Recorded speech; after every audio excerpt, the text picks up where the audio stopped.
Let's start with a short invocation and then we will begin the session. So if possible, please leave your videos on so we can communicate. But if you're in a position you cannot, it's fine. So let's start. Please close your eyes. Inhale and exhale slowly and deeply. Relax your body. If you feel any pain or discomfort at any area of your body, bring your awareness to that area and mentally say, I let go. I am not the body. The body is just a vehicle of the soul. I am the soul. I am that I am. Visualize your whole body disintegrate and disappear. All the pain and discomfort in your body disintegrate and disappear. All the cells and organs in your body disintegrate and disappear. What remains is just brilliant white light. Inhale slowly and deeply. Exhale slowly and deeply. Inhale and exhale. Now please bring your awareness higher to your thoughts and your emotions. Just observe each and every thought that comes to your mind and fades away. Mentally say, I am not my thoughts. I am not my emotions. Thoughts and emotions are just products of the soul. I am the soul. I am that I am. Visualize all your thoughts and emotions disintegrate and disappear. All your fears, worries, frustrations disintegrate and disappear. What remains is just brilliant white light. Inhale slowly and deeply. Exhale slowly and deeply.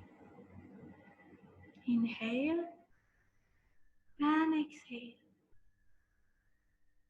Now please bring your awareness higher to your crown chakra located on top of your head and mentally say to the Supreme Being, to our spiritual teacher, to all the spiritual teachers, all the holy gurus, holy masters, saints, archangels, holy angels and spiritual helpers, to Grandmaster Chua Sui and Lord Mahaguruji Meling.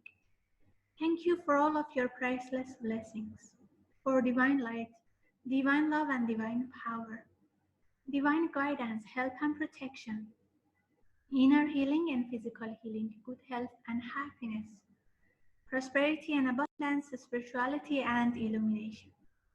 Thank you in full faith. Inhale slowly, inhale all the blessings. Exhale slowly and be aware of your whole body. Inhale slowly. Exhale slowly. Inhale slowly, inhale all the blessings. And exhale slowly. Now please put your two hands in a namaste position in front of your heart. Be aware of the presence of each and every person in this session and mentally say, Atma Namaste. Thank you for being here. And when you are comfortable, gently open your eyes with a big, big smile. Atma Namaste, and thank you all for joining the session on the astral body. So let's begin.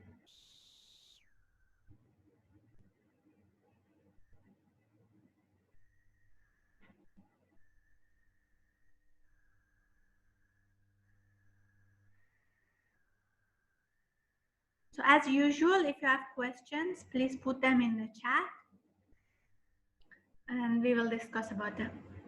So this book is based on request of so many of you who were asking to study this book.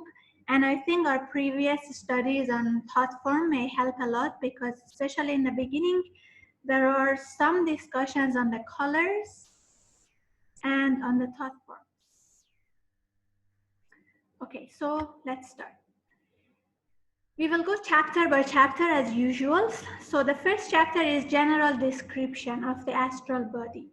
Okay, so the book is actually tough. There is no photos, so I tried to add some photos that I thought may help in the explanation. So some of the photos are taken from the book The Thought Forms or some other books. Okay, so they are not basically from the astral body book. So if you look at this, we have different bodies. We have even more than these 4. So I'm just keeping the 4 for understanding, starting from the physical body, which includes the physical body and the etheric body. Then we have the astral body, the mental body, and the causal body. Okay. So mental body is the lower mental and causal body is the higher mental. Both are connected with the mental plane. So our focus here will be on the astral body, which help us to feel emotions or desires. Can't see the top of the slide. Is that for everybody like that? Can you see the whole slide? Yes. Yes, okay. So let's continue. So the astral body or emotional body interpenetrates the energy body and also the physical body basically. It is called the astral body since it is made of light, and to clairvoyant look, it appears like starry light surrounded by constantly moving brilliant colors. So the astral body is composed of a matter of an order of fineness higher than that of the physical matter, in which feelings, passions, and desires, emotions are expressed, and which acts as a bridge or medium of transmission between the physical brain and the mind. Okay, we will discuss that in detail. But basically, the matter of the astral body is finer than the physical body, and they can coexist at the same time and not affecting one another. Okay, we will discuss shortly. So while every man possesses and uses an astral body, comparatively few are conscious of its existence or can control and function in it in full consciousness. So during the sleep of the physical body, an undeveloped man leads a dreamy, vague existence. So many of people, they may not know about the existence of astral body. Many people, they don't even know the existence of the energy body. So mostly they know the physical existence. So if a person has an undeveloped astral body, even the sleep life will be not so much of active existence. So many people, they don't even remember what happened during the dream. But in case of a developed man, the life in the astral body is active, interesting, and useful. Okay, so means when we sleep, we can even use the astral body to do service, to help other people further. So it's like a continuance of the physical life in the physical world, and it's active. Okay, so one of the first things a man learns to do in his astral body is to travel in it. So you may have heard a lot about astral travel or coming out of the astral body. So this is basically using the astral body to experience the world. It being possible for the astral body to move with great rapidity and to great distances from the sleeping physical body. Okay, so we will go deeper and deeper into all of this that we are discussing now. So basically we are first trying to understand the general, description. What is the astral body? What is possible with it?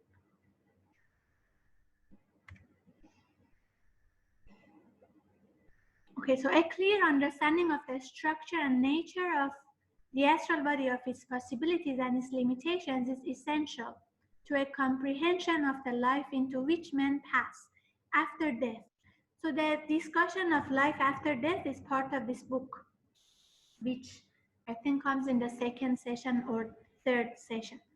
So there are many kinds of heavens, hells, purgatorial existences believed in by followers of innumerable religions all fall naturally into place and become intelligible as soon as we understand the nature of the astral body and of the astral world. Okay, so you may have heard that after body dies, we may go to heaven, we may go to hell. All of this is understandable when we understand the nature of the astral body, the thought forms and what happens, in the astral plane. So we will discuss about all of them one by one. So that is basically the chapter 1, which is a very general understanding of the astral body. Now we discuss about the composition and structure of the astral body. So astral matter exists in 7 grades of order of fineness, corresponding to the 7 grades of physical matter.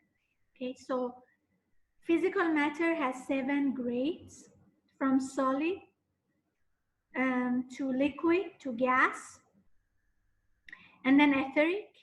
Then we have subetheric, and then we have subatomic and atomic. Okay. So the astral matter exists in 7 grades also, based on fineness. Number 1 being the finest, and the coarses to be number 7. And these 7 correspond to the 7 grades of the physical, matter. Okay, so it means every physical matter draws into itself, around itself, a grade of the astral matter. Okay, someone is asking what chakra does the soul live through when it takes astral travel? We will discuss about that as we reach. Okay, so we are going to discuss about all of that in this book, but we will discuss about every matter when we reach to that chapter. So if you look at this photo, you will see the 7 grades of matter in every plane. So we have like these 7 planes. And then we have the 7 grades of matter in every plane based on the vibration, based on the coarseness and refineness of the matter.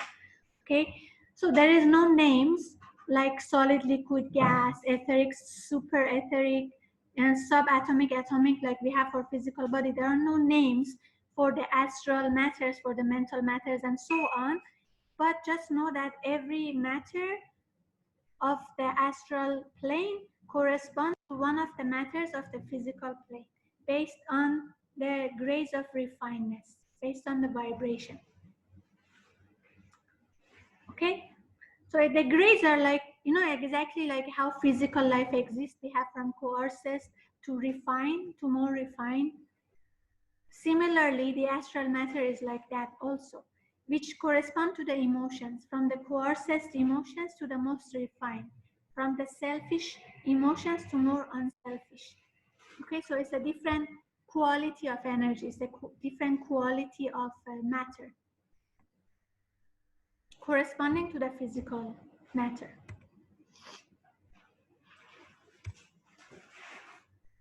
Okay, so, but in general, astral matter is basically much finer than the physical atom and can interpenetrate it without having impacts on the physical atom. This means that astral matter surrounds and fills every physical matter. Okay, so what does it mean?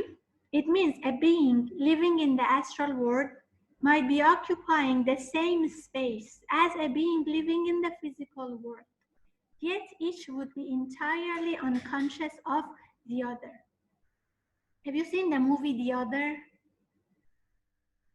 It's a very interesting movie because initially most of these movies that are about ghosts, they are showing what the person who is living in the physical, world experiencing from the beings in the astral world or the ghosts. But here at the end, you will see that it's reversed. Very interesting. But anyway, it means people in the physical world and also beings in the astral world may be occupying the same space, but unaware of one another. It's possible to see them by raising the consciousness. Okay, so we don't need to go to a different space to experience them, but we just need to change the consciousness. So based on the principle of interpenetration, different realms of existence exist simultaneously here and now. Thus, to perceive and experience them, movement in space is not needed. We rather need to open ourselves to higher levels of consciousness by tuning into them, similar to tuning into different radio stations. You see how different radio stations exist simultaneously, and by just changing the channel, we can tune into a certain radio station and hear them. Like in Malaysia, we have, I don't know, Red FM, Light FM, Hot FM, different FM, and by just tuning into different radio stations, we can hear them separately. Similarly, different realms of existence exist simultaneously, and we don't need to change our space or place to experience them. We just need to change the consciousness. Okay, so by just focusing on different levels of consciousness, we can tune into different realms of existence, and we can experience different realms of existence. Okay, so that's what we try to do in the meditation also. So during meditation, by raising the consciousness higher from the physical existence to the inner world, we can experience the inner world, something like that. So the astral world is a condition of nature. It's not a locality. It's not like, for example, this place is a physical world, and by moving to another place, you can experience the inner world. They coexist simultaneously, here and now. We just need to change the consciousness, and then we can experience them. Yes. Tuning into different, realms. So a being living in the astral world might be occupying the same space as a being living in the physical world, yet each would be entirely unconscious of the other and would in no way impede the free movement of the other. By Jeffrey Hudson.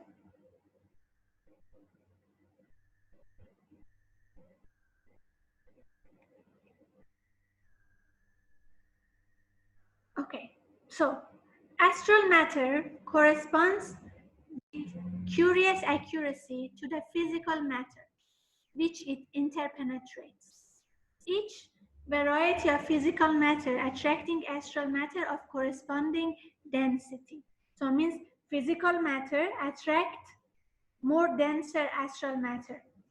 Liquid attracts less coarse. It's like different density of physical matter attract different density of astral matter.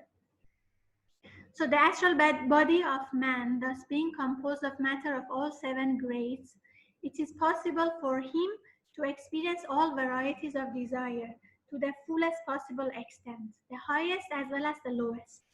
Okay, now one thing to understand, to note here, is that the book is written many years ago. Okay, so when the book says man, it doesn't mean male, it means human.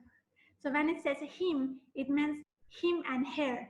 Okay, so please note that it's not about male. It's both male and female, but the language is like that. Okay. So as in the physical world, we have from solid to liquid to gas to etheric and higher. In the astral world, we also have the same grades of matter. So as in the physical world, we are experiencing all grades of physical matter. In the astral world, we can also experience all grades of astral matter, from the lowest emotions, lowest vibrations to highest.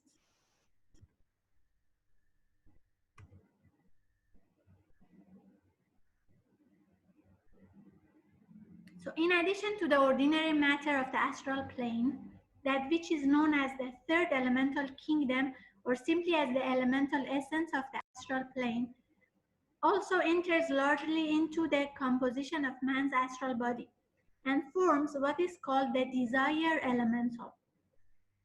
Astral elemental essence consists of matter of the 6 lower levels of the astral plane, vivified by the second outpouring from the second aspect of the Trinity. Astral matter of the highest or atomic level, similarly vivified, is known as monadic essence. So to understand this better, if you have not joined our our solar system book study, I really recommend you to study that first, because in that solar system we discussed about different outpourings. Okay, so first outpouring from the third aspect of God, third aspect of the Trinity. Okay, so you know, we have 3 different aspects of God: the will aspect, which is the first aspect, the love aspect, which is the second aspect, and the intelligence aspect, which is the third aspect. And this Trinity exists in all different religions. Okay, so I'm sure most of you have read the book Existence of God is Self-Evident by Master Chua Kok Sui. There he explained about Trinity in different religions. Okay, so the first outpouring was from the third aspect of God, which led to the existence of 7 planes. And the second outpouring was from the second aspect of God and led to the existence of the kingdoms, 7 kingdoms, the elemental kingdom, and then to the human kingdom. Okay, so that's 7 kingdoms. And the third outpouring from the first aspect of God led to the individualization of the human beings. Okay, so to understand more, please study the solar system. I think we discussed in the first session itself about this, or the second session, I cannot remember, about the second outpouring. Okay, so please restudy that if you have not joined us for the Astral, for the solar system book. If you have and cannot remember, you may review. So if you remember, we had elemental essence as the kingdoms, and we said there are 3 elemental kingdoms which are in the involution, and then we have the mineral, which is the midpoint, and then from there we will have evolution from the mineral to vegetable to animal to human. So based on this, a great portion of the astral plane is also made of elemental essence. Okay, so these are called desire elementals, and we will talk about them shortly later when we are talking about the thought forms.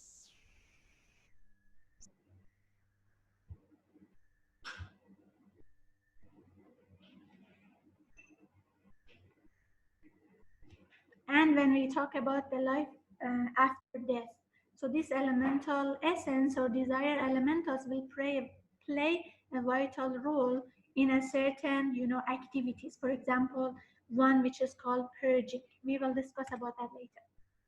Okay, so one photo for you to remember. First outpouring from the third aspect of God led to the creation of the 7 planes. Second outpouring from the second aspect of God led to the creation of the kingdoms. And the third outpouring from the first aspect of God led to the creation of like humans, because it caused individualization of the soul. Okay, so let's continue. In an undeveloped man, the astral body is cloudy, loosely organized, vaguely outlined mass of astral matter, with a great predominance of substances from the lower grades. It is gross, dark in color, and dense, often so dense that the outline of the physical body is almost lost in it, and is thus fitted to respond to stimuli connected with the passions and appetites. In size, it extends in all directions about 10 to 12 inches beyond the physical body. Okay, so the astral body interpenetrates the physical body, energy body, and extend beyond. So what is extend beyond that physical body is called the astral aura. Okay. So here it says for an undeveloped man, it extends in all directions about 10 to 12 inches beyond the physical body. In an average moral and intellectual man, the astral body is considerably larger, extending about 18 inches on each side of the body. Its materials are more balanced and finer in quality.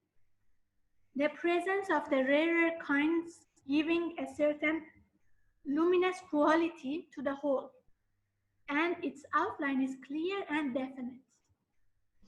In case of a spiritually developed man, the astral body is still larger in size and is composed of the finest particles of each grade of astral matter, the higher largely predominating. Okay, so as our astral body is becoming more and more developed, it becomes bigger, and it also gives us more ability to feel emotions. Okay, we will talk about it shortly. So intense feeling means a large aura in relation to the astral body. Increased size of the aura is a prerequisite for initiation, and the qualifications should be visible in it. The aura naturally increases with each initiation. Okay, now initiation is basically a spiritual level. Okay, so means when we reach to a certain spiritual development, it is called that different by different initiations. Okay, and each means something. I think in one of our esoteric study sessions we discussed about that. For example, initiation, when we gain full control over the physical body, we have finished initiation 1. When we gain full control over the emotional body, we have finished initiation 2. When we gain full control over the mental body, we have finished initiation level 3. And when we reach Arhat level, we have finished initiation 4, something like that. Okay? So when we pass every initiation, it should show in the size of the aura as well. So increased size of the aura is a prerequisite for initiation, and the qualifications should be visible. So the aura of the Buddha is said to have been 3 miles in radius. Quite big.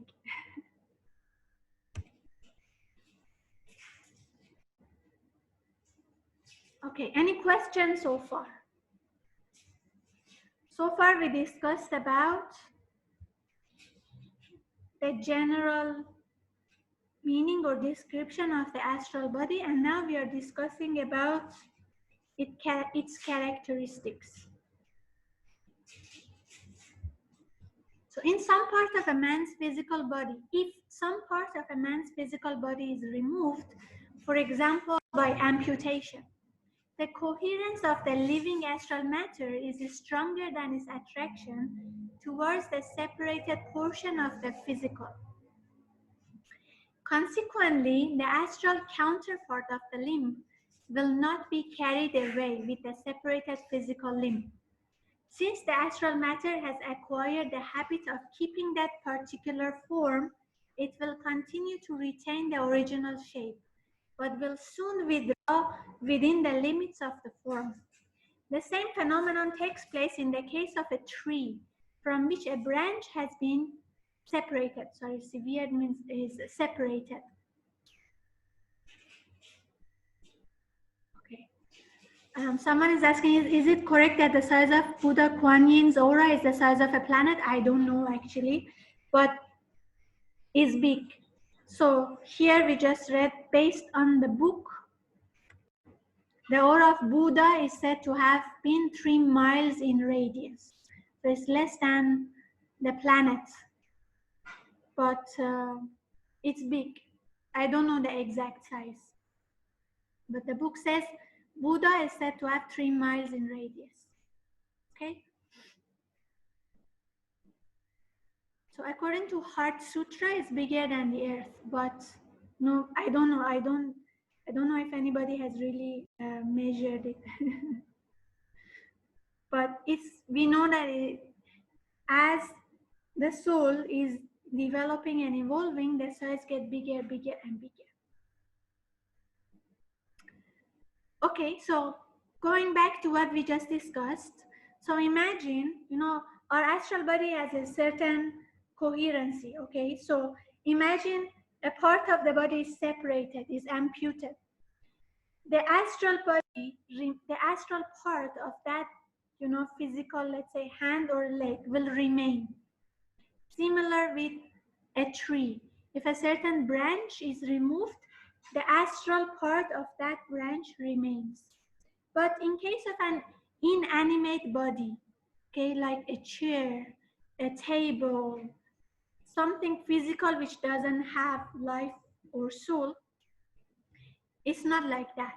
Okay, so because there is no coherency, there is not the same kind of individual life to maintain cohesion. So consequently, when the physical object is broken, the astral counterpart would also be divided.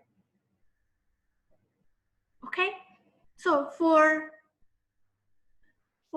a human being, for an animal, for animated bodies, when a part of the body is removed, the astral part will remain. But for inanimate objects, when it's broken and a certain part is removed, the astral counterpart will be removed also.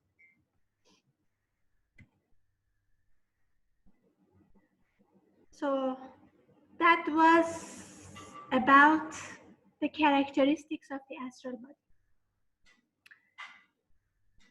Inanimate body has emotional body, yes. Every object has astral body, yes. Every object has an astral counterpart around them.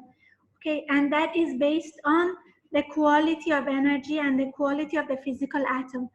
Do you remember we said that every astral matter, every grade of the astral matter is connected or correspond to a certain grade of the physical matter. So the physical matter draws around itself similar quality or grade of the astral matter. And that is the reason why we will discuss this in future chapters. That is the reason why when a person dies, initially they may not notice they are dead because they see the space as it was before, but astrally. Because let's say the walls, the floor, the objects also have a certain astral counterpart around them. Okay, so when a person dies and they are experiencing the astral world, it looks like the physical world in the first look. But of course, if they look more closer, they may see differences because there are certain differences in the astral world. We will discuss about that later when we talk about life after death. But for now, we need to understand that every physical matter draws around itself similar quality of the astral matter. So even the objects have the astral aura around them. Okay, someone is asking why would the astral counterpart removed when they broken? It's not removed. For example, if you break a pen into two parts, the astral part also remains with these two, like half of it with one part, half of it with another part. It's not removed, but it goes with the broken part. But let's say if a hand of a person is amputated, that astral counterpart of the hand remain with the person. That was the meaning. Okay, because there is a certain coherency of the astral body for the animated bodies, but there is not such coherency for the objects or inanimate objects. So when it's broken, the astral body also follows. The astral counterpart also follows.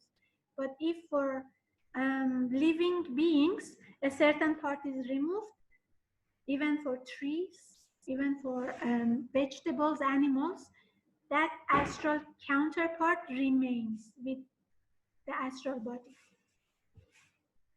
Okay? Okay, now we will discuss about colors. This is chapter 3. So to clairvoyant sight, one of the principal features of an astral body consists of the colors which are constantly playing through it. These colors corresponding to and being expression in astral matter of feelings, passions, and emotions. So means every feeling, every passion, every emotion create a certain color in the astral world.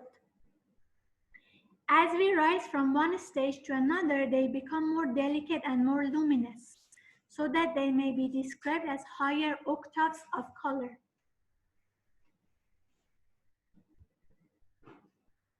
Okay, so this means,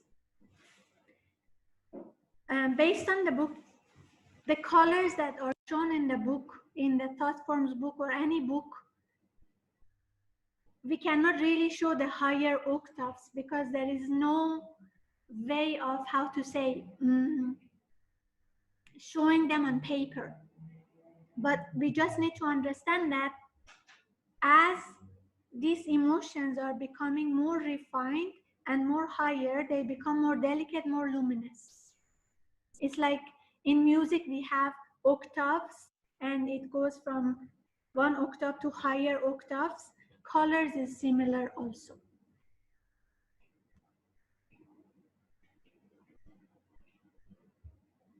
Someone is asking, so how to remove the astral counterpart when the physical part is removed? As we discussed in the book just now, it will disintegrate after a while itself. What about the case a body part stops functioning, but it isn't broken? Same. What happens to the astral body? It remains until some time and then disintegrate by itself. Okay, that's why also if a person has done like, even the etheric counterpart remains for some time. That's why if a person has done surgery and removed, let's say, one kidney, until some time they feel pain. Until some time they feel they have a kidney. After some time, no more.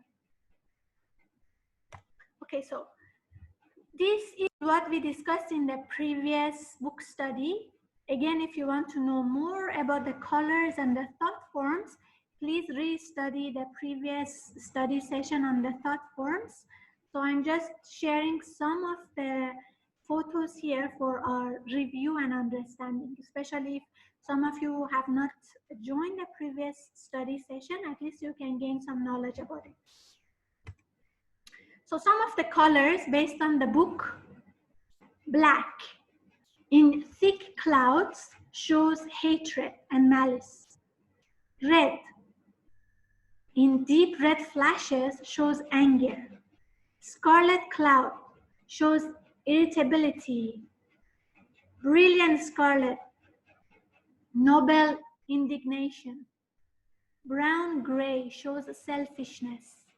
Now this means if a person is feeling these kind of emotions, these colors will produce in the aura.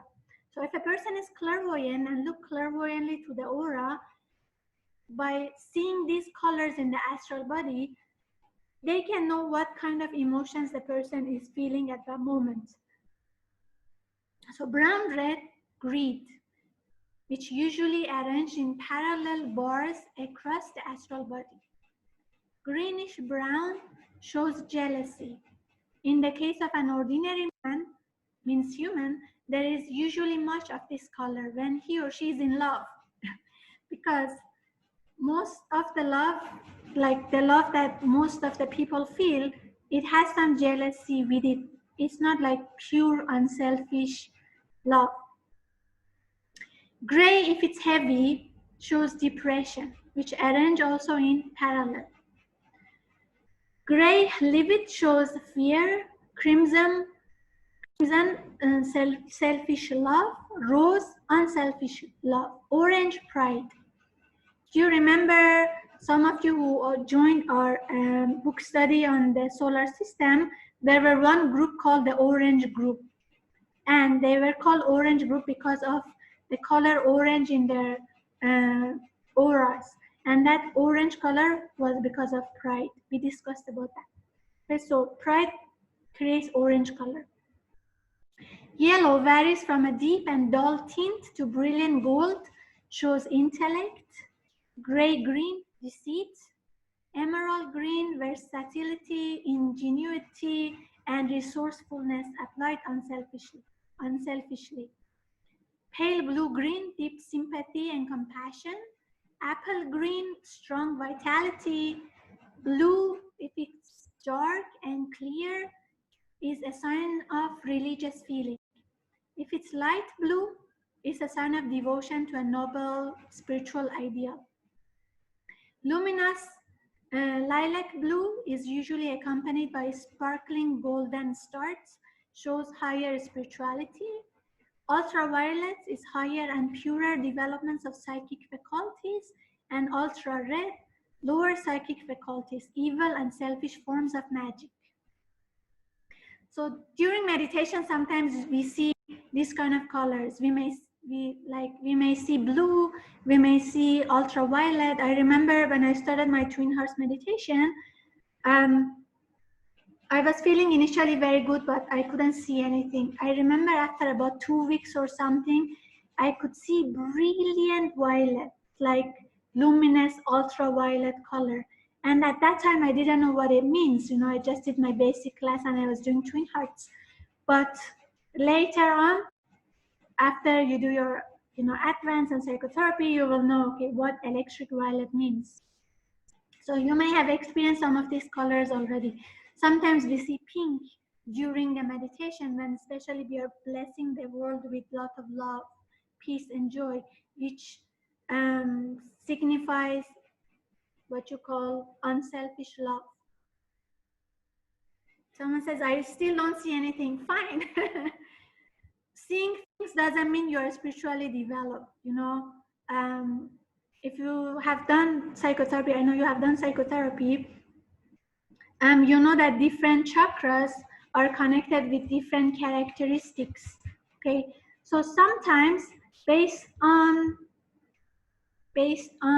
your characteristics, certain chakras are more developed. For example, if you are a type of person who is very willful, who is very responsible, who make things done, who push people to do things, or very mental, very willful, your Ajna chakra, your solar plexus chakra may be very developed.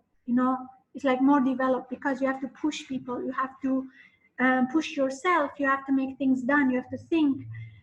But if you are more of a sensitive, more of feeling type, creative, then different chakras are developed, So maybe your forehead is more developed. Then you see things more, okay? But we need all types of people. So if you are the type of willful and mental, you become less sensitive by nature. And nothing wrong with that. It doesn't mean that you're less spiritual. That is just your nature. So it means you need more practice to be able to see things or even to feel things. Some people from basic pranic healing itself, they are very sensitive, very good in scanning from basic itself. But some people, they are a bit skeptic, especially they are a bit mental, they are a bit willful. They may not be that sensitive from the beginning. They may need to do more, practice to be able to sense things or to see things. But they make things done. They are responsible. We need both. Without the type of people who are responsible and push people and make things done, nothing is done in the world, So it doesn't mean that you're not spiritual. If that's the case, it means you just need more practice. But there are some other type of people who may need push, but they are quite sensitive. From the beginning, they can sense things, they can see things. So we have different type of people based on development of the chakras. If you don't see, it doesn't mean that meditation is not working on you. Okay, so now let's look at some photos. These are not in the Astral Body book. I took them from the thought forms just for us to have some understanding. So see, this is vague pure affection. You see the color? It's like rosy pink because it's pure. It is vague because outline is vague because it's vague pure affection. Next one is selfish affection. You see there are already some grayish colors, browny color involved because it's selfish. Peace and protection. You see the colors? Devotion, we just discussed, is blue. Explosive anger. You see this sharp red and orange mixed. So means different feelings create different colors. And if a person is clairvoyant, by looking at the aura, they may understand what type of emotion this person is feeling. So it will be understood that as human emotions are hardly ever unmixed, so these colors are seldom perfectly pure, but more usually mixtures.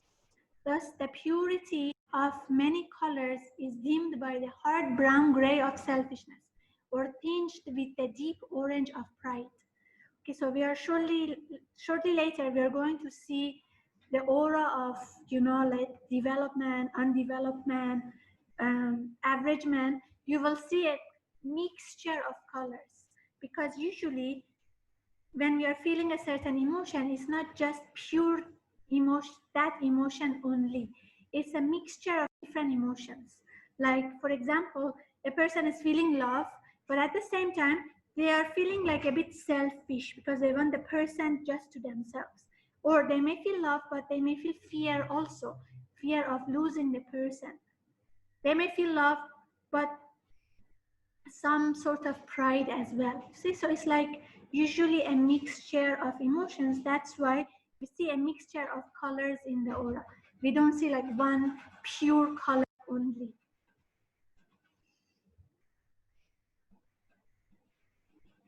The yellow of intellect, the rose of affection, and the blue of devotion are always found in the upper part of the astral body. The colors of selfishness, avarice, deceit, and hatred are in the lower part. The mass of sensual feeling floats usually between the two. So what does it mean? You know how in the physical world, the heavier objects go down and the lighter objects go up? Similarly, in the astral world also, the lower grades of matter go down and the higher grades of matter, astral matter, goes up.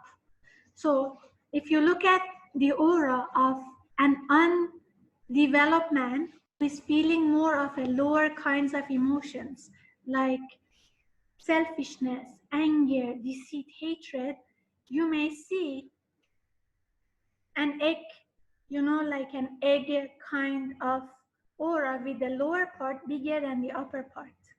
Because most of the emotions the person is feeling is lower. So the lower part of the aura will be bigger than the upper part.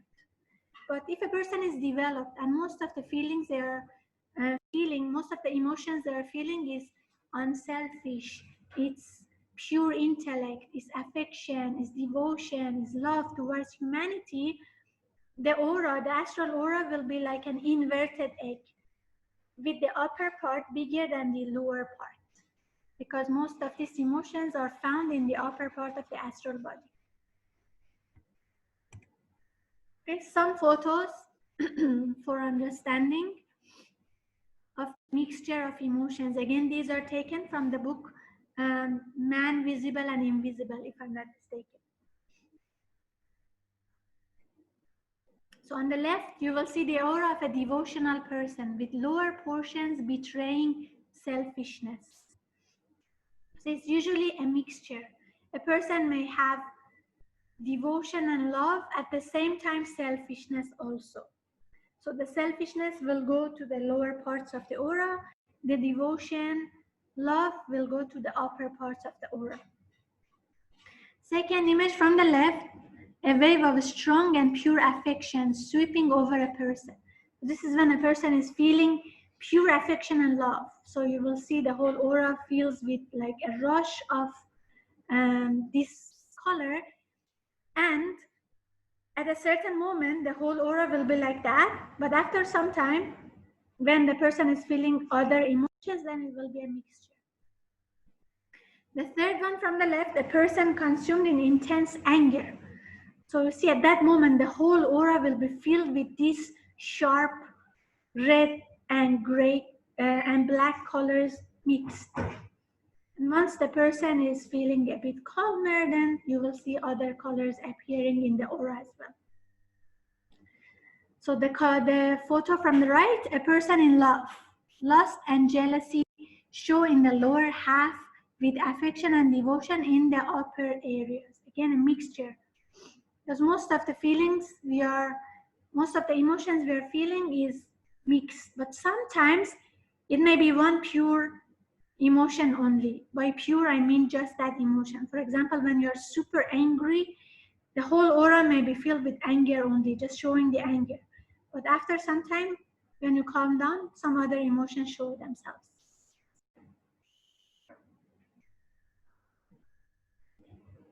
So when one is meditating, experiencing oneness, no thoughts, emotions, what does the aura look like?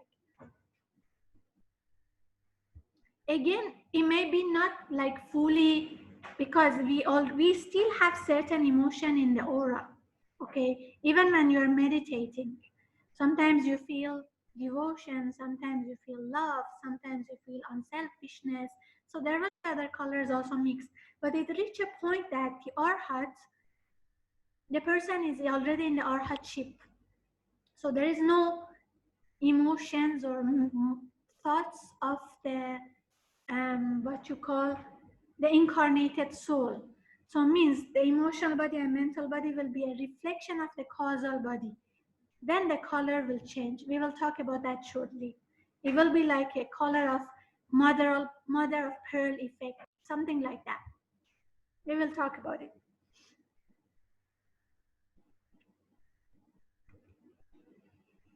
So each quality expressed as a color has its own special type of astral matter. And the average position of these colors depends upon specific gravity of the respective grades of matter. This is what we just discussed. The more refined ones goes to the top part, and the more selfish, underdeveloped ones will go to the lower part. The general principle is that evil or selfish qualities express themselves in the comparatively slow vibrations of coarser matter, while good and unselfish qualities play through finer matter. So if a person has more of unselfish, developed, finer emotions, the astral body looks like an inverted egg with the top part bigger and the lower part. But if a person has more of a selfish, lower hatred, negative emotions, the aura will be like an egg with the lower part bigger than the upper part. Now, fortunately, good emotions persist even longer than evil ones. The effect of a feeling of strong love or devotion remaining in the astral body long after the occasion that caused it has been forgotten. Despite this, we are still feeling a lot of lower emotions, and the consequence of it even in the physical body is because the majority of thoughts and emotions that each human, each person is creating is lower, is more negative, the higher percentage.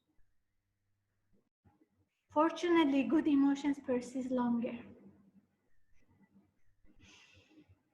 Okay, so high unselfish affection and devotion belong to the highest atomic astral subplane, and these reflect themselves in the corresponding matter of the mental plane. They thus touch the causal.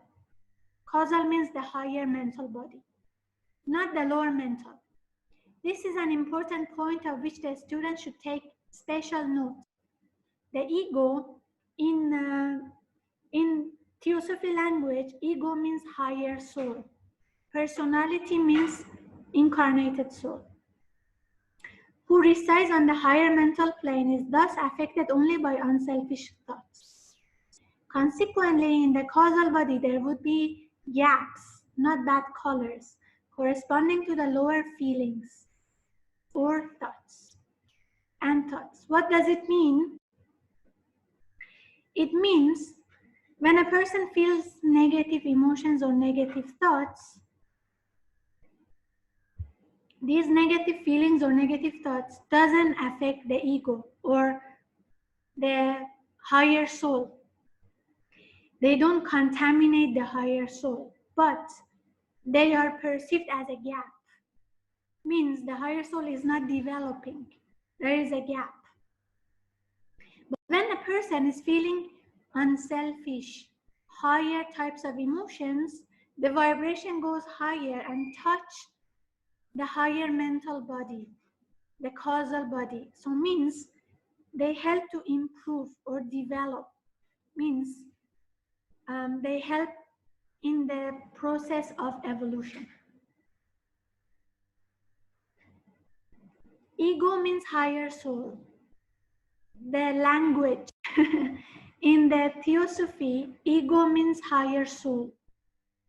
It doesn't mean the term ego that refers to something else in psychology. So in Theosophy, ego means higher soul. Personality means incarnated soul. So the ego resides in the causal body. And the reason why it is called causal body is because as long as there is a cause to incarnate, we incarnate. Means as long as there are lessons to learn, we incarnate. But once there are no more lessons to learn, everything is learned, we reach higher initiation, we reach arhatship, we don't need to incarnate anymore. So that's why it's called the causal body. At some point, we will discuss about the causal body. So means in this world, by creating more unselfish, higher emotions, we can actually help the higher soul to develop also. Because those kind of thoughts and emotions reach to that level, reach to the level of the causal body, the higher mental. And the lower emotions, they are perceived as gaps.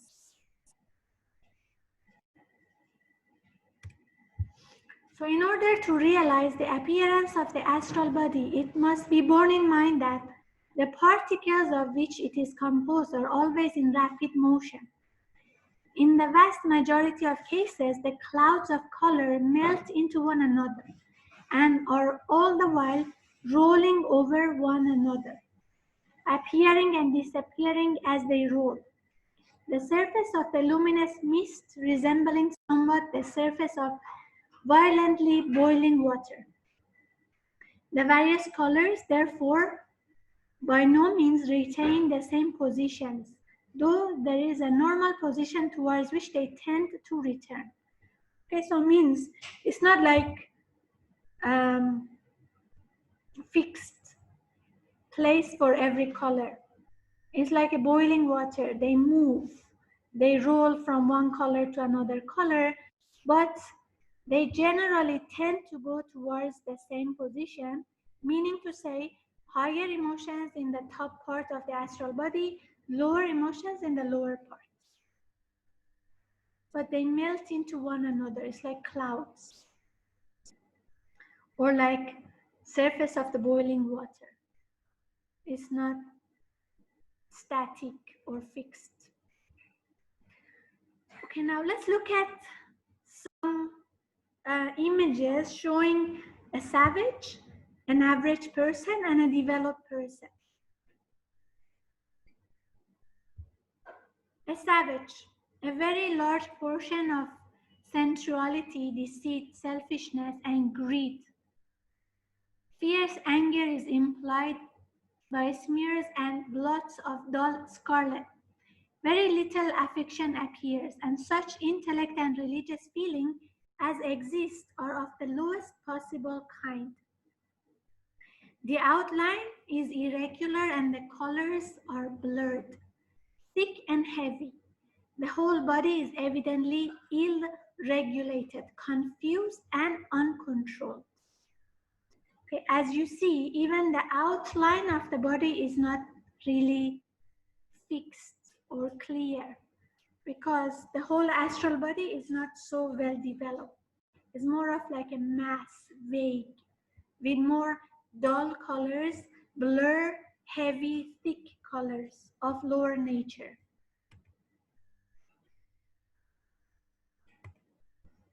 Next, an average person.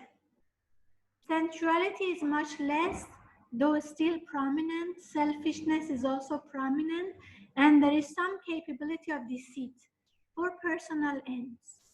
Though the green is beginning to divide into two distinct qualities, showing that cunning is gradually becoming adaptability.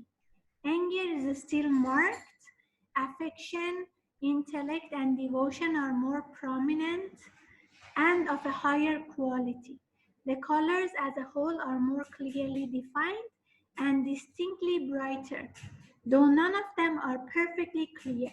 The outline of the body is more defined and regular. So if you look at the outline, it is clearer, it's more defined. And as you see, the colors of intellect and devotion are more on the top part. And the colors of deceit, selfishness are more on the lower part. The colors are brighter, but still a bit, dull and heavy. Now, a developed person. Undesirable qualities have almost entirely disappeared. Across the top of the body, there is a strip of lilac indicating spiritual aspiration. Above and enveloping the head, there is a cloud of the brilliant yellow of intellect. Below that, there is a broad belt of the blue of devotion. Then across the trunk, there is a still wider belt of the rose of affection. And in the lower part of the body, a large amount of the green of adaptability and sympathy finds its place. The colors are bright, luminous, in clearly marked bands. The outline is well defined, and the whole astral body conveys the impression of being orderly and under perfect control. So you have, I think in basic pranic healing itself, we discussed that when a person's crown chakra is being developed and is rotating faster, a golden halo will shape around the person's head. So you see a golden color, a golden halo is around the head of a developed person, showing intellect, showing intuition. And there is also love, unselfish love. There is also existence of devotion, sympathy. The colors are brighter. The whole astral body is more defined.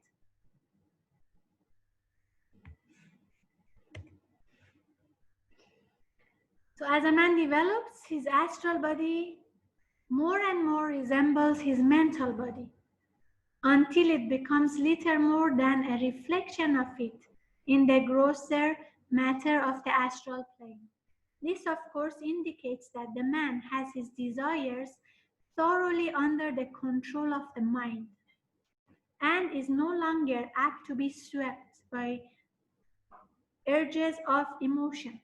Such a man will no doubt be subject to occasional irritability and to undesirable cravings of various sorts, but he knows enough now to repress these lower manifestations and not to yield to them. At a still later stage, the mental body itself becomes a reflection of the causal body, since the man now learns to follow solely the promptings of the higher self and to guide his reason exclusively by them. If you recall the Lord's Prayer, when we reach to the solar plexus, it says, "Thy will be done. May the will of my higher soul be manifested." So it means when a person is becoming more and more developed, at some point the astral body becomes a resemblance of the mental body, or a reflection of the mental body. And in an even higher degree of development, the mental body and astral body both becomes a reflection of the causal body. That is really the meaning of the verse, "Thy will be done." Means whatever is the will of the higher soul, may that be manifested, not the urges of the lower nature, not the lower thoughts, not the lower emotions of the emotional body and mental body. And someone asked that question earlier. When that happens, the colors change.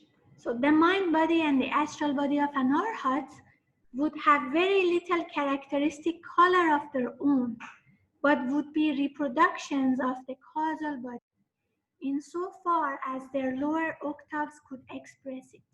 Okay, we said as the emotions become more higher and higher, it's like higher octaves of color will be shown, which is difficult to show. That's why we still use normal colors to show them. But for understanding, we just say higher octaves. They have a lovely iridescent sort of opalescent mother of pearl effect, which is far beyond either description or representation. Okay, I will show you mother of pearl, how it shows, but that is the closest we can get to it, because cannot be described, cannot be represented. A developed man has 5 rates of vibration in his astral body based on the book. An ordinary man shows at least 9 rates with a mixture of various shades in addition. Many people have 50 to 100 rates, the whole surface being broken up into a multiplicity of little whirlpools and cross currents, all battling one against another in mad confusion. This is the result of unnecessary emotion and worries. It is so difficult for a sensitive person to live in a great city or more amongst crowds, because an average underdeveloped human creates lots of different emotions, quickly one after another, lots of worries, fear, thoughts. So this shows as 50 or 100 rates in the astral body, like whirlpools. It's like chaos, it's like confusion. So if a person is developed and is sensitive, they will have a hard time living in a city. I remember I heard this from a person, one of my friends, that there was one Arhatic yoga practitioners who went to ashram, GMCK's Arhatic yoga ashram, and stayed there for a month. So the ashram, because there are so many people meditating every day, is Crystal Mountain, is consecrated by Grandmaster himself. So the aura is quite clean. Even to a certain radius, you can feel the vibration. You know, if you have gone to ashram, try to be sensitive and be aware before you even reach to the ashram. When you reach to a certain radius, you may already feel a certain peace. You may already feel a certain, bliss. Emotions change. There is no emotion you feel. It's like pure silence and bliss and quietness in a certain radius itself. So this person, imagine being in that environment for a month. So it seems after a month, she wanted to go back to her own life. When she went back to the city, when you travel from the ashram, there is an option to go to Mumbai or there is an option to go to Delhi. I cannot remember based on what I heard from my friend which city she went. But the moment she reached to that city, she would feel so different and so uncomfortable, like the whole body was vibrating, because she experienced that stillness and bliss of the ashram, and suddenly being exposed to the city, it was very uncomfortable. Now, some of us may experience that if you're sensitive from a very crowded city, you travel to a town, to a smaller city. You may feel calmer, you may feel more relaxed, you may feel even life is more slow paced. Now, from a smaller city, you travel to a bigger city, crowded city. You may feel like, anxious. Even if you're a calm person, you may feel stressed, anxious, worried. You may feel like you have to do something. I have experienced that myself. Traveling from Kuala Lumpur to Ipoh, which is a smaller city, Ipoh was feeling much more calmer, more relaxed, slow paced. Going back to KL, it was like different experience. That's why the retreat houses are usually outside the city. The meditation centers or retreat places, they're outside the city. They are in, I don't know, a jungle or near the beach or in the mountains, far from the city. Because the city is filled with a lot of thoughts, a lot of emotions. I remember also reading in Master Chakoksu's book, I think Basic Pranic Healing book itself, living in the city itself, we are affected to a certain extent. That's why Twin Hearts meditation is like spiritual shower. Every time we do Twin Hearts, it's like cleaning the aura. Now, how can we, for example, physically, when you go out, your body gets dirty, we will take physical shower to clean the physical body. We cannot go without physical shower for a week. We cannot say, I only take shower every Mondays. Your physical body will stink after a few days. Similarly, our emotional body also needs purification. Being in the city itself, we are to a certain extent contaminated. That's why we need regular maintenance. We need regular shower. And Twin Hearts meditation is like a spiritual shower that we need to take regularly.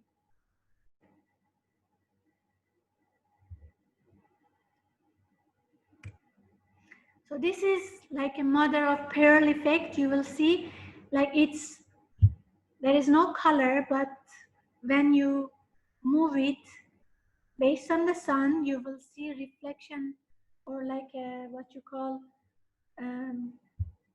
like rainbow effect. So that happens to the astral body when a person is highly developed, like an arhat.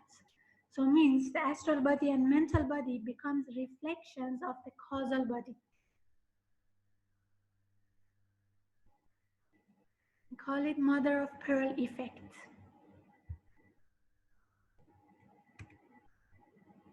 Beautiful. Okay, next. As we have been dealing here with colors in the astral body, it may be mentioned that the means of communication with the elementals, which are associated so closely with man's astral body, is by sounds and colors.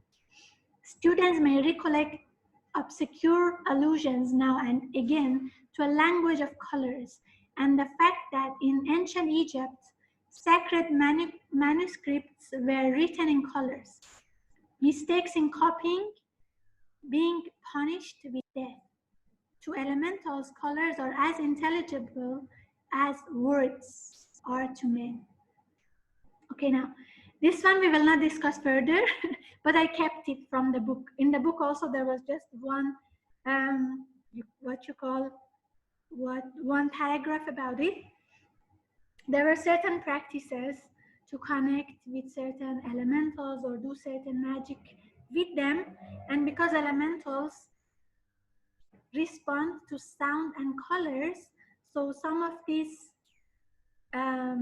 manuscripts or scriptures were written in certain colors, and the colors should be really used properly. And as you said, mistakes in copying being punished with death, because different colors mean different things. So mistakes would have caused complications and different effects. So just keep it. I kept it for knowledge.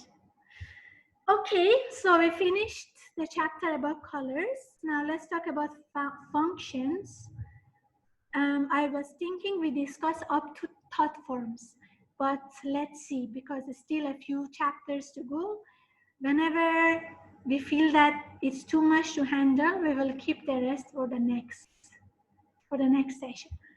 Okay, now we will talk about functions of the astral body.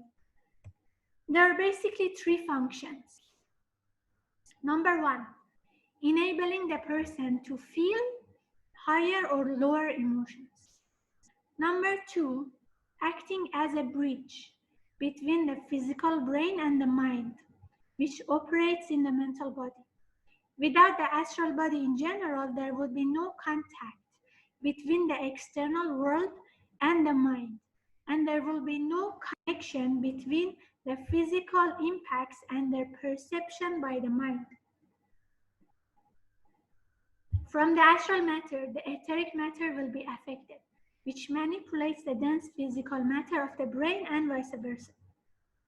And last one, if the astral body is developed, this body can also act as an independent vehicle of consciousness and action.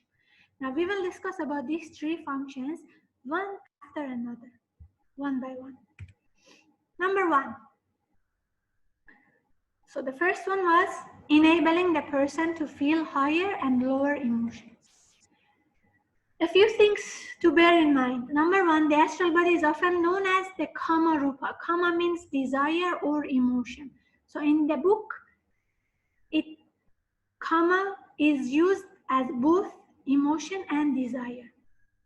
Impacts from without striking on the physical body are conveyed as vibrations by the agency of prana or vitality, but they would remain as vibrations only. Merely motion on the physical plane did not Kama, the principle of sensation, translate the vibration into feeling. Thus, pleasure and pain do not arise until the astral center is reached. Okay, so means when we feel, when we experience certain thing in the physical, world, without the existence of Kama, the principle of sensation, which translates the vibration into feeling, there will be no pleasure and pain. Now, it appears that certain organs of the physical body are specifically associated with the workings of Kama. Among these is the liver. So if you have done pranic psychotherapy, you will know that lower emotions is connected with the solar plexus. And the solar plexus controls physically the gastrointestinal system. One of the main organs is the liver. So when the Kama or emotion desire affect the solar plexus, they may get lodged in the liver. So one of the organs, physical organs, associated with Kama is liver. Now, Kama or desire is just beginning to be active in the mineral kingdom. In the vegetable kingdom, it is of course much more developed, indicating a far greater capacity of utilizing lower astral matter. Animals are capable to the fullest possible extent of experiencing the lower desires, though the capacity for the higher desires is more limited. Now, there are so many researches have been done that shows that plants respond to emotions.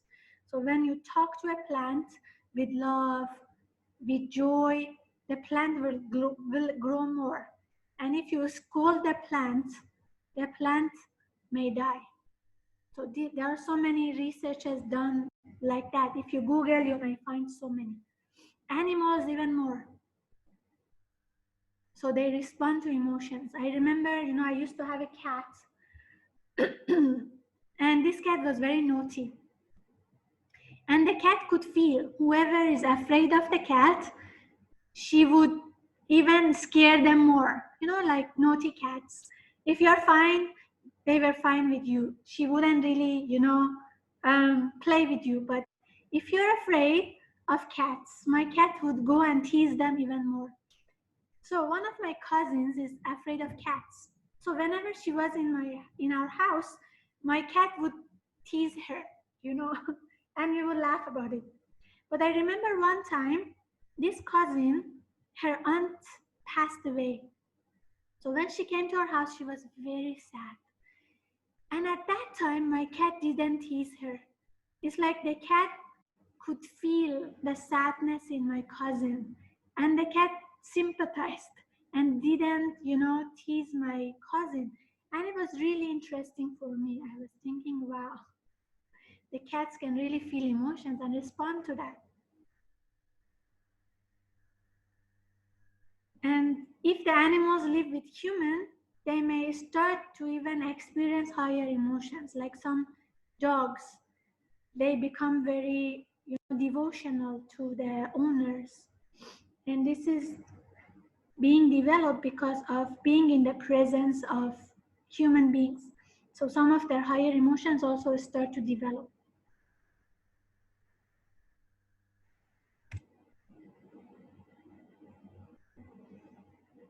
Okay, so next, what was the second function? The second function was to act as a bridge between the physical body and the mental body. So let's see what is it about that. Without the general action through the astral body, there would be no connection between the external world and the mind of man. No connection between physical impacts and the perception of them by the mind. Conversely, whenever we think, we set in motion the mental matter within us. The vibrations thus generated are transferred to the matter of our astral body. The astral matter affects the etheric matter. This in turn acting on the dense physical matter, the gray matter of the brain. In the course of the evolution of man's astral body, there are two distinct stages. The astral body has first to be developed to a fairly high point as a transmitting vehicle. Then it has to be developed as an independent body in which the man can function on the astral plane. We will discuss about that shortly, about how astral body can function independently. Now, manas of itself, manas means mind, means mental matter actually. Manas of itself could not affect the molecules of the physical brain cells. But when united to kama, which means desire or emotion, it is able to set the physical molecules in motion and thus produce brain consciousness, including the brain memory and all the functions of the human mind as we ordinarily know it. It is of course not the higher manas, but the lower manas, matter of the lower levels of the mental body. Okay, the mental world is also divided into 7 grades. The 4 lower levels correspond to the lower mental plane, which we also know as our mental body. The 3 higher levels correspond to higher manas or higher mental, corresponding to causal body, where the higher soul resides. Okay, so the mental matter, the manas itself, cannot affect the molecules of the physical brain cells. Only through the influence of kama,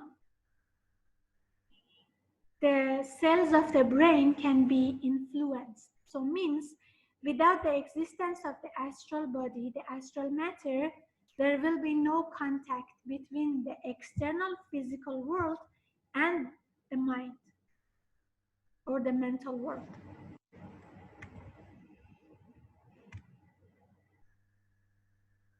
So a clear understanding of the fact that kama manas belongs to the human personality and that it functions in and through the physical brain is essential to just grasp of the process of reincarnation, and is sufficient of itself to show how there can be no memory of previous lives, so long as the consciousness cannot rise beyond the brain mechanism. This mechanism, together with that of karma, being made afresh each life, and therefore having no direct touch with previous lives. So it means karma is connected with the astral world. Manas is connected with lower mental world, which is the 4 lower levels of the mental plane, and is connected with personality. Now, we said personality in Theosophy language means incarnated soul. So it means whatever thought and emotions or thought forms we create in this world is connected with our incarnated soul, and after we die, they disintegrate. So when the consciousness goes back to the higher soul, next incarnation, when we come back, it's a fresh. So the previous thoughts and emotions, we don't bring them with us anymore. So that's why the memory is lost. Of course, there is a possibility to retrieve it, but in general, it's lost. Okay, now let's talk about the third function, which is for the astral body to become an independent vehicle. So someone is asking, so that means our astral body controls the mind? No. It means the astral body is a bridge between the lower mental and the physical body. When we experience something in the physical world, let's say you touch fire, okay, so it's hot. Through astral matter, because of the existence of karma, the sensation will translate, it's like a bridge. It will transmit to the lower mental world, and that transmit as pain, not as hurt. So then you experience a certain, phenomenon. So it means the astral body is a bridge, and then the mental world will give a certain response, like take out, like remove your hand from the fire, and that through the astral body transmit to the physical brain, and then you respond to the stimuli of the physical world. It's basically a bridge. It's not controlling, it's transmitting the information between the mind and the physical brain.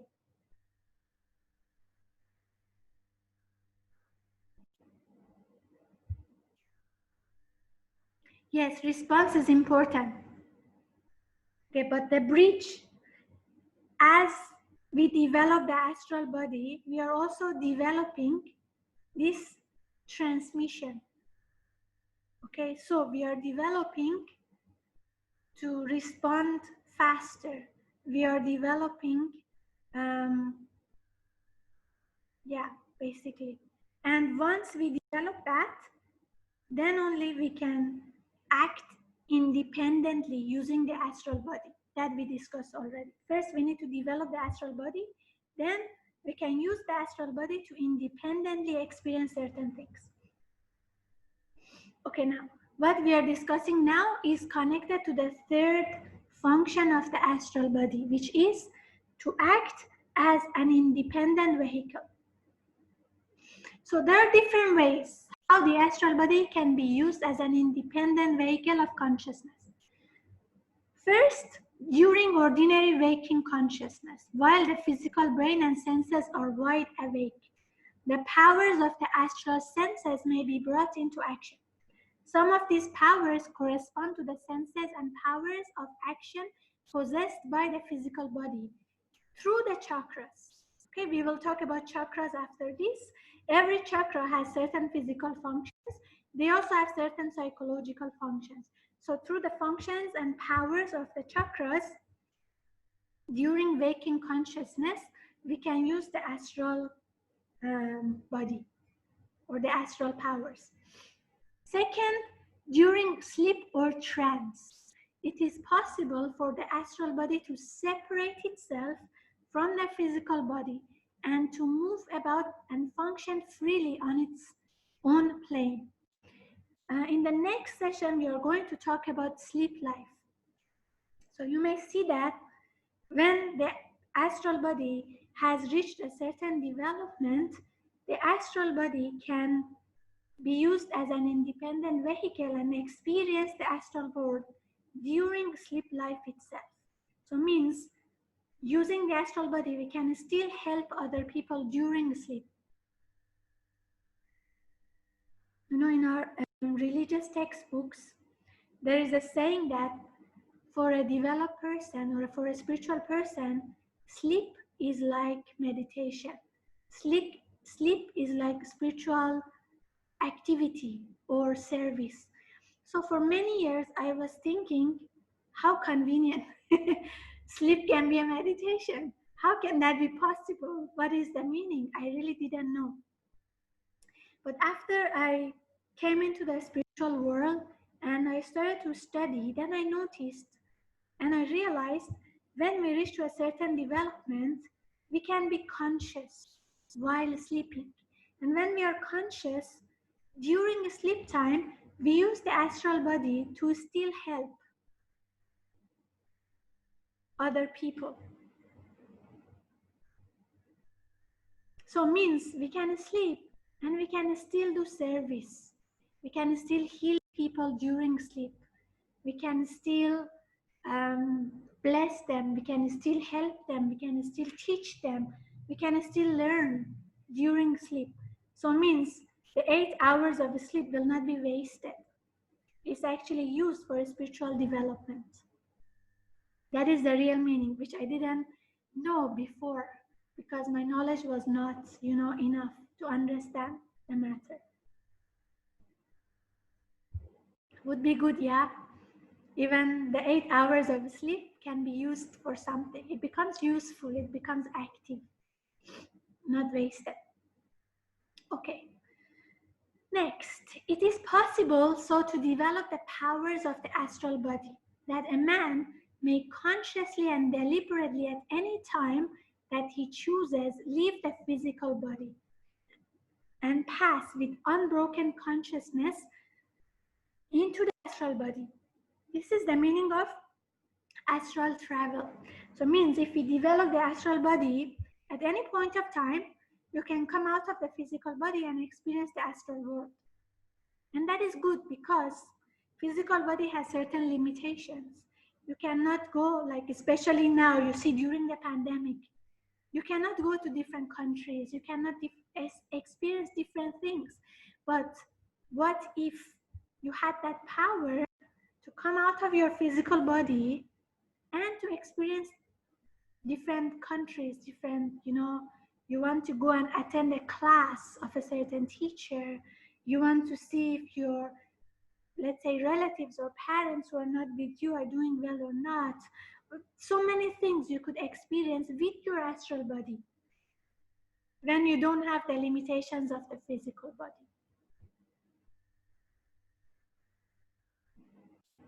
And next, after physical death, the consciousness withdraws itself into the astral body, and a life varying greatly in intensity and duration, dependent upon a number of factors, may be led on the astral plane. This we will discuss in next chapter, I think. Next session. When we are talking about life after death, we will discuss about that. So these are the occasions that we can use the astral body independently to experience the world, as an independent vehicle, basically.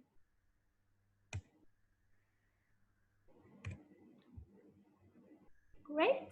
So we finished the functions of the astral body. Now we will talk about chakras. The chakras should be easy because you have done psychotherapy and there is more greater detailed discussions about the psychological functions of the chakras in psychotherapy. But we will go through based on what is in the book. So in this book, only 7 chakras are discussed, but we need to bear in mind that we have more. We have 11 major chakras. And Basically, using the knowledge of psychotherapy, we know much more about the chakras in terms of their psychological, functions. And for more understanding, you can read the book Chakras and Their Functions by Master Chakravarti. Okay, but let's discuss based on the book. So the word chakra is a Sanskrit word, and it literally means a wheel or revolving disc. It is used to denote what are often called force centers in man.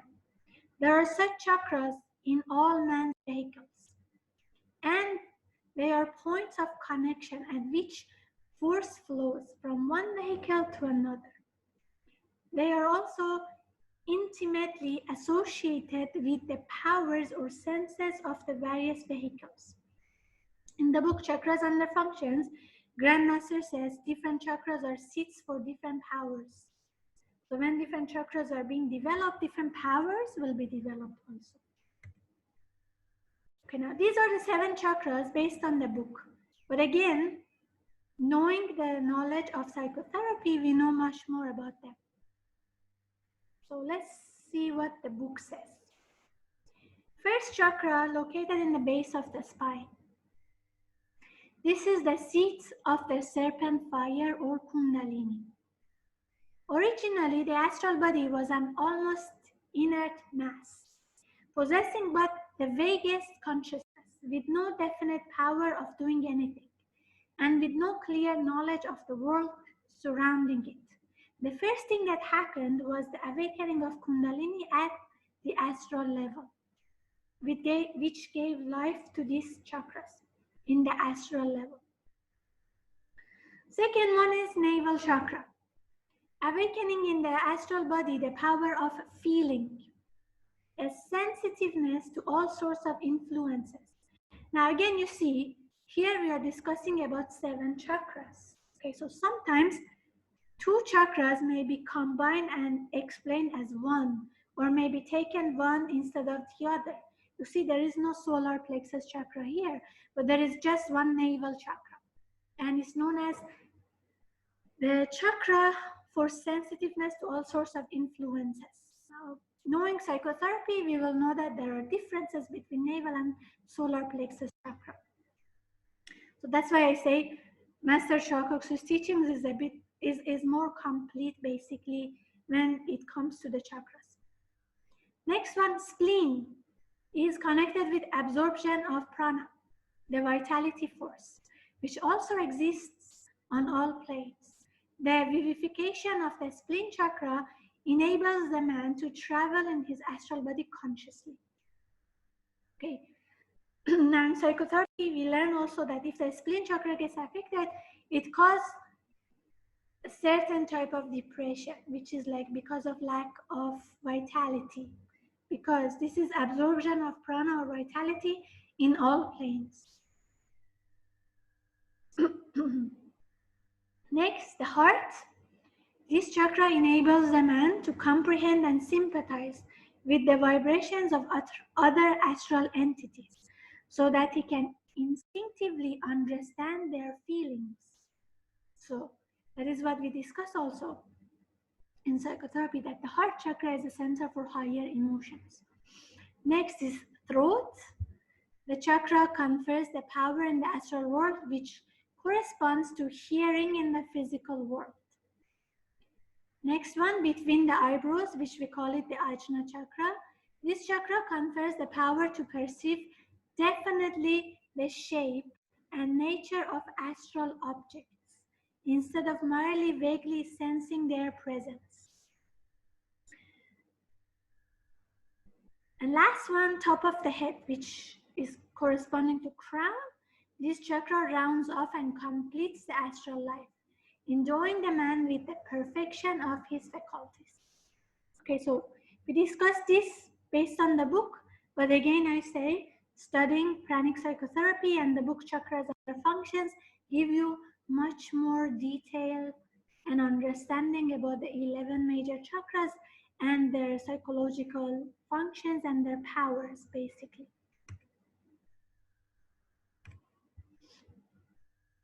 Okay, now each chakra has the function of awakening a certain power of response in the particles which flow through it. One chakra, the power of sight, another that of hearing, and so on. So consequently, any one astral sense is not strictly speaking localized or confined to any particular part of the astral body. It is rather the whole of the particles of the astral body which possess the power of response. A man, therefore, who has developed astral sight uses any part of the matter of his astral body in order to see, and so can see equally well objects in front, behind, above, below, or to either side. Similarly, with all the other senses. In other words, the astral senses are equally active in all parts of the body. I give you an example. I remember I was doing meditation with a friend, and during the meditation, this friend's consciousness came out of the physical body and the astral sight got activated. And according to him, during that moment, he could see everything in 360 degrees. So he could see the front, he could see the side, he could see the back simultaneously. It's like you can see all around. And it was very interesting. So based on the book here, the powers of the astral, the astral powers are on everywhere in the astral body. So means, let's say if you see astrally, you can see the front, you can see the back, you can see the sides, you can see above, you can see below at the same time. You can see, or you can, the power is with every part of the astral body basically. It's cool. Next, the astral and etheric chakras are in very close correspondence, but between them and interpenetrating them in a manner which is not readily describable, there is a sheath or web of closely woven texture composed of a single layer of physical atoms, much compressed and permeated by a special form of prana. The divine life, which normally descends from the astral body to the physical, is so attuned as to pass through this shield with perfect ease. But it is an absolute barrier to all the forces which cannot use the atomic matter of both planes. The web is natural protection to prevent the premature opening up of communication between the planes, a development which could lead to nothing but injury. It is this which normally prevents clear recollection of the sleep life, and which also causes the momentary unconsciousness which always occurs at death. What do you understand from this? What is it referring to? Do you recall anything from psychotherapy?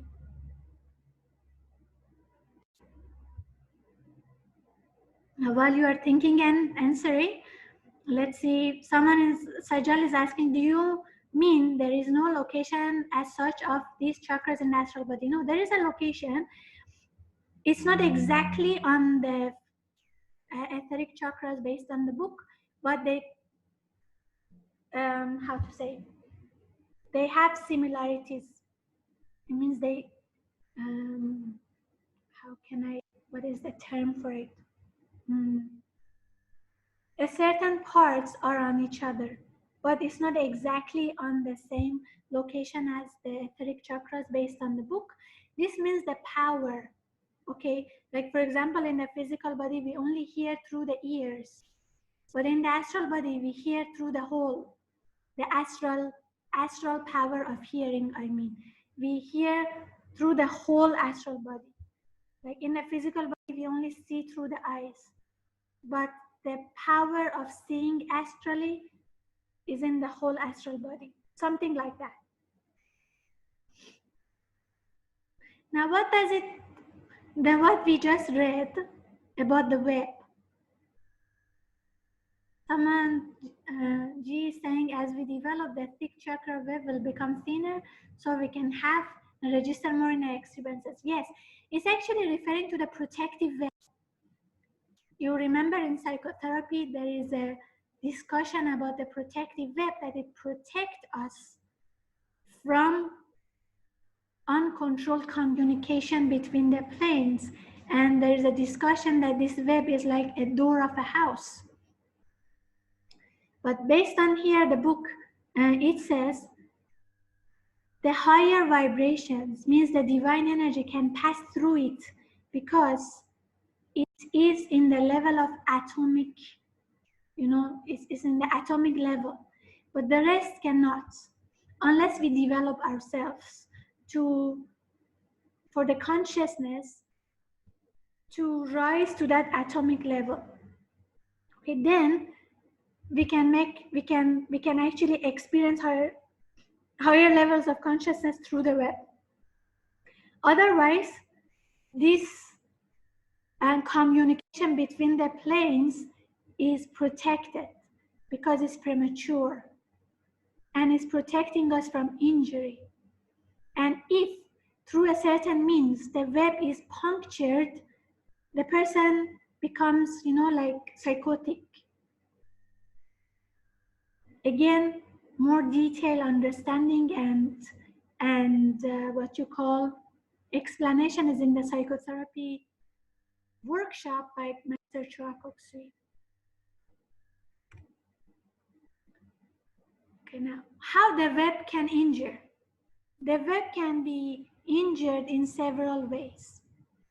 Number one, a great shock of the astral body. For example, a sudden fright may rend apart this delicate organism and, as it is commonly expressed, drive the man mad.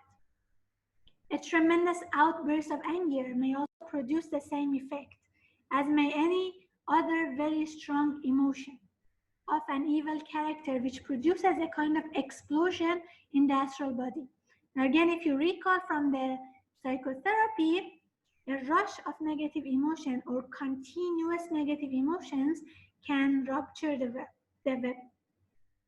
The second reason why the web may get punctured is the use of alcohol or drugs, including tobacco. These substances contain matter which, on breaking up,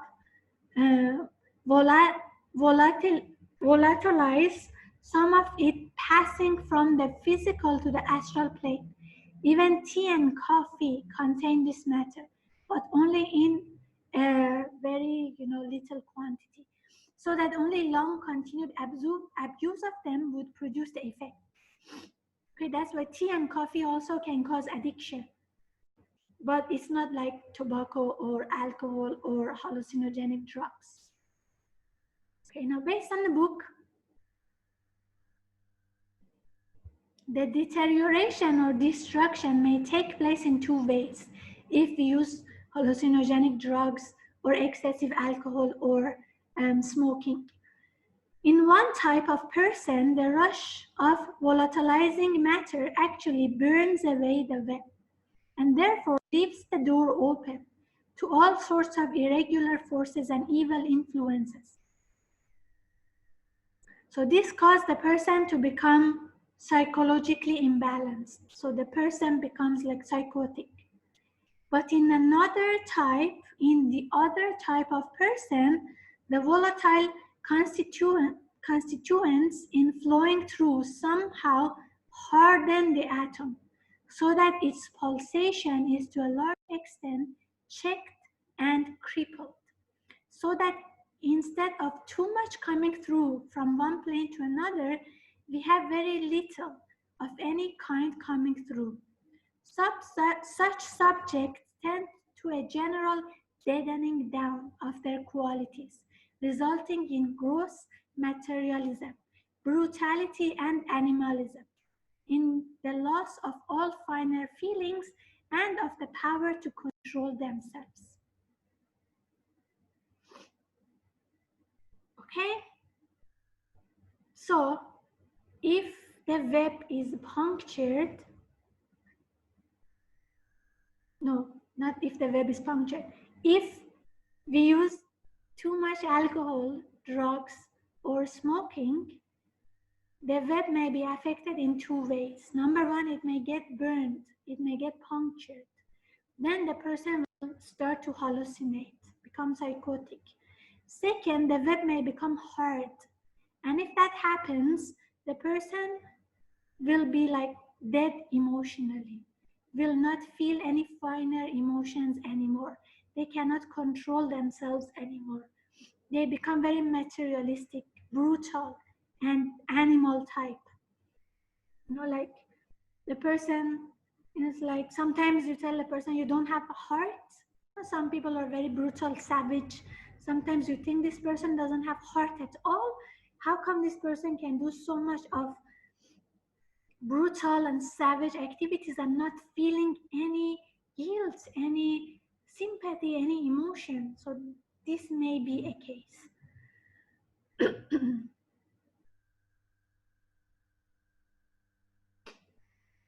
Someone is asking, is social media addiction the same? I think this is more of connected with some substance like alcohol, like drug, tobacco, tea and coffee, even if it's taken, excessively. So it's a certain substance which affect the web.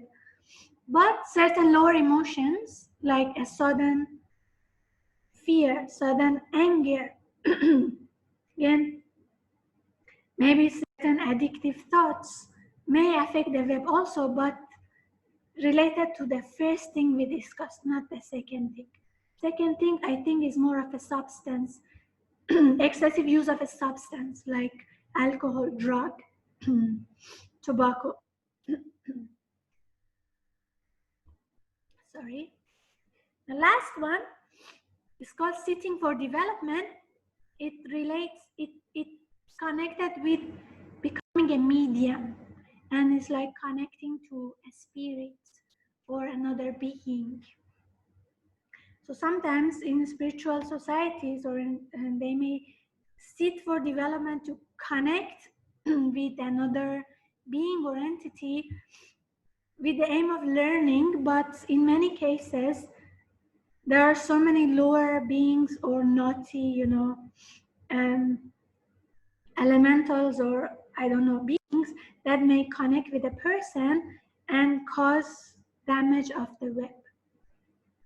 It refers to that.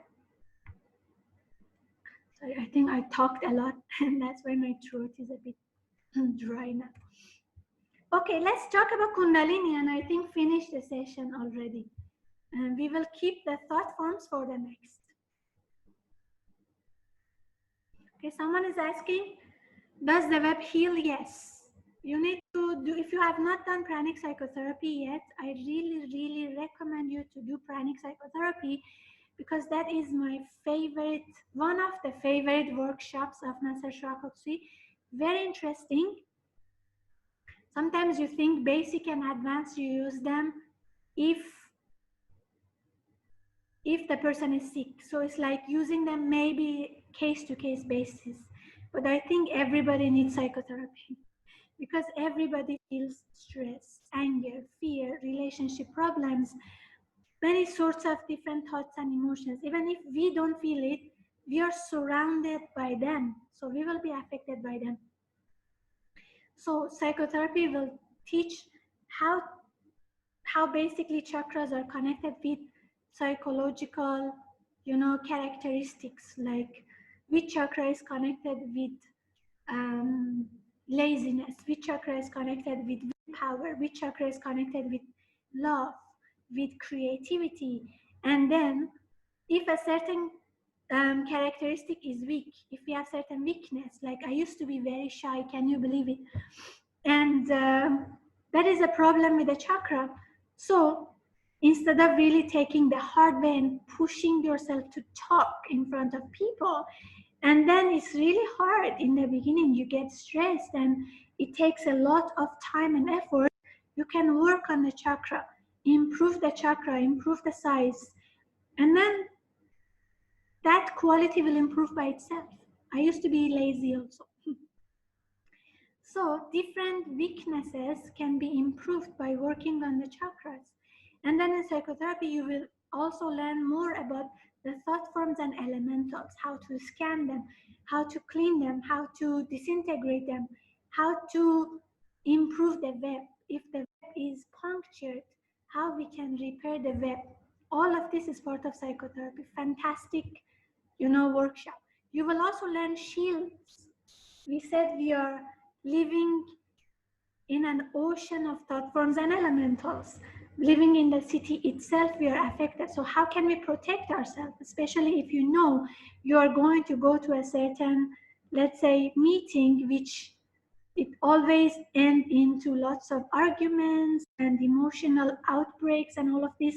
How can we protect ourselves? We will learn shields in psychotherapy. So I really recommend you to do, because it gives you a lot of power, a lot of freedom, a lot of control over thoughts and emotions, and basically over the astral body. Okay, so let's talk about Kundalini now. There is a lot of discussion about Kundalini in the etheric body book. Maybe the next book we will study can be the etheric body, but here there is also some discussion about Kundalini. First of all, there are three known forces which emanate from the logos. Means there are three main types or forces of, like, types of energy or sources of energy. First one is called Fohat, which, if you have done our solar system book study, it also referred to the breath of life, which made everything happen. Now, which shows itself as electricity, heat, light, motion, etc. The animating principle electrifying every atom into life. A term used to represent the active male potency of the Sanskrit female reproductive power in nature. Maybe we can call it divine energy also in these three. Second one, prana, which shows itself as vitality, life force. And third one, kundalini, also known as the serpent fire. Each of these three forces exists on all planes of which we know anything. So far as is known, no one of the three is convertible into any of the others. They each remain separate and distinct.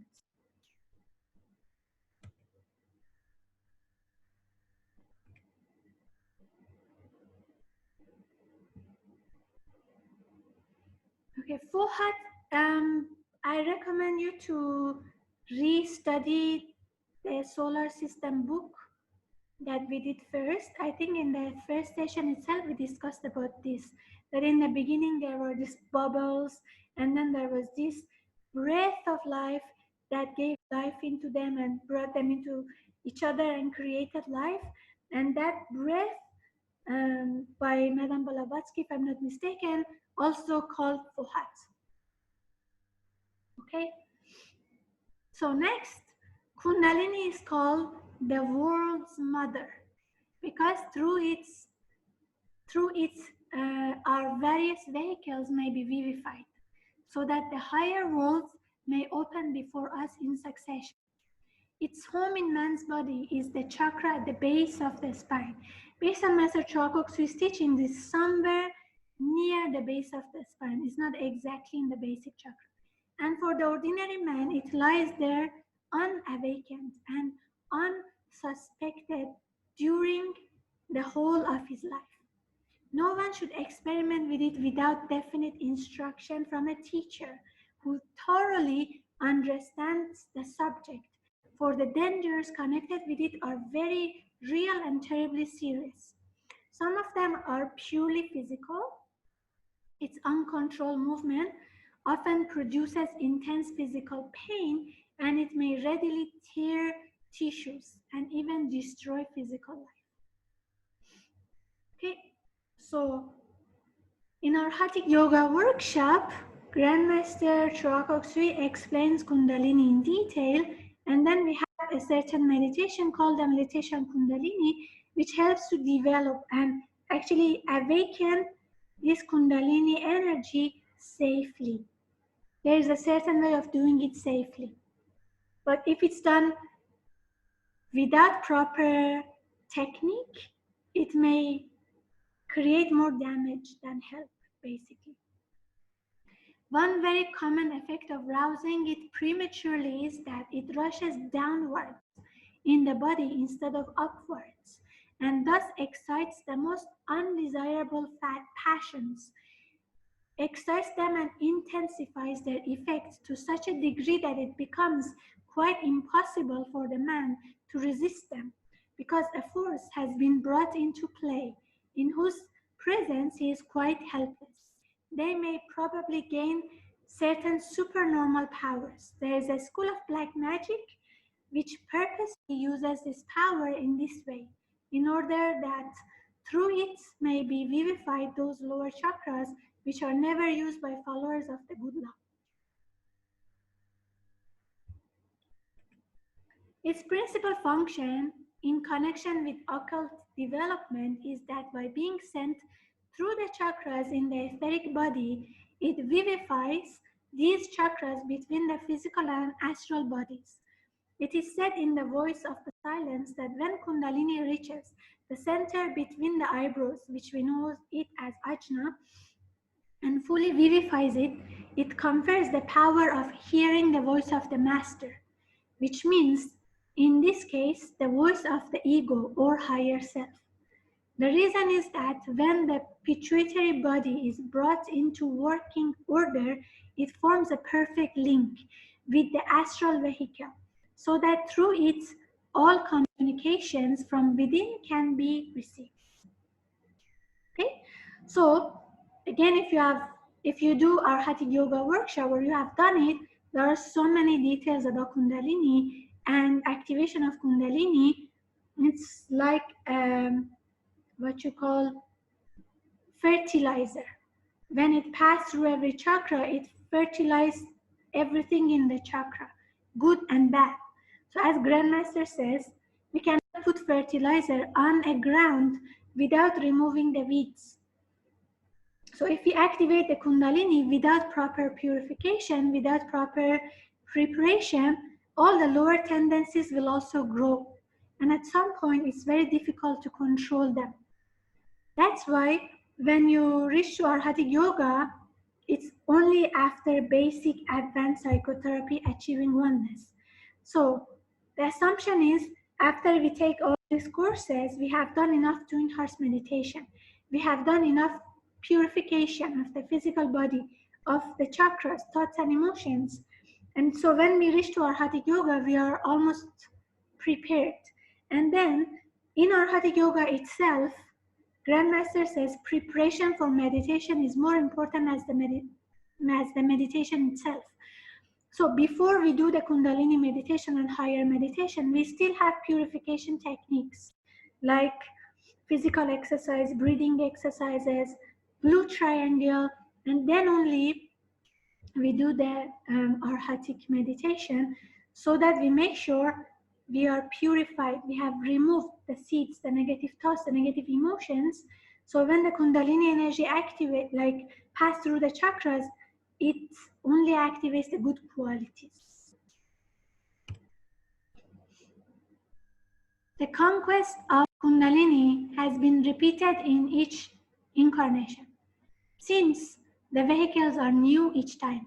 But after it has been once achieved, these repetitions will be an easy matter. Its action will vary with different types of people. Some would see the higher self rather than hear its voice.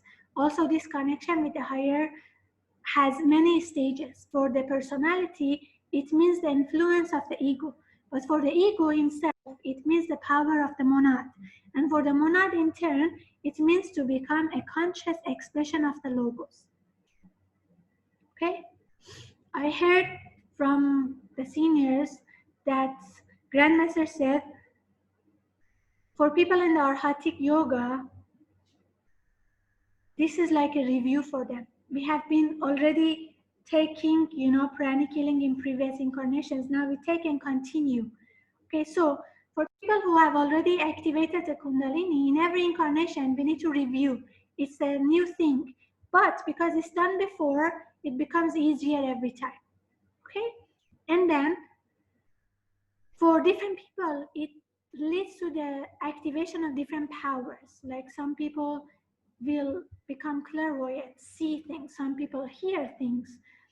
For the incarnated soul, it means connection with the higher soul. For the higher soul, it means more connection with the divine spark. For the divine spark means more become a conscious expression of the Logos himself. And then again, in our Hatha Yoga, Grandmaster says, the activation of Kundalini helps to activate the brain cells. It's like updating or upgrading the physical brain or the hardware.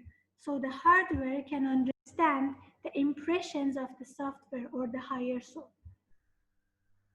Okay, again, recommendation after psychotherapy, do Arhatic Yoga. Most of you have done it, but the ones who have not done it, please take Arhatic Yoga after. Okay, after Arhatic Yoga, we just need to practice. So there does not appear to be any age limit with regard to the arousing of Kundalini, but physical health is a necessity owing to the strain involved. An ancient symbol was the tarsus, which is a staff with a pie cone on its top. In India, the same symbol is found, but instead of the staff, a stick of bamboo with 7 knots is used. The staff or stick with 7 knots represents the spinal cord with its 7 chakras. Now, this symbol was not only a symbol, but also an object of practical use. It was a very strong magnetic instrument used by initiates to free the astral body from the physical when they passed in full consciousness to this higher life. The priest who had magnetized it, laid it against the spinal cord of the candidate and gave him in that way some of his own magnetism to help him in that difficult life and in the efforts which lay before him. Okay, so the staff looks like this. It's like a staff with a cone on top and something like a snake rolling around it.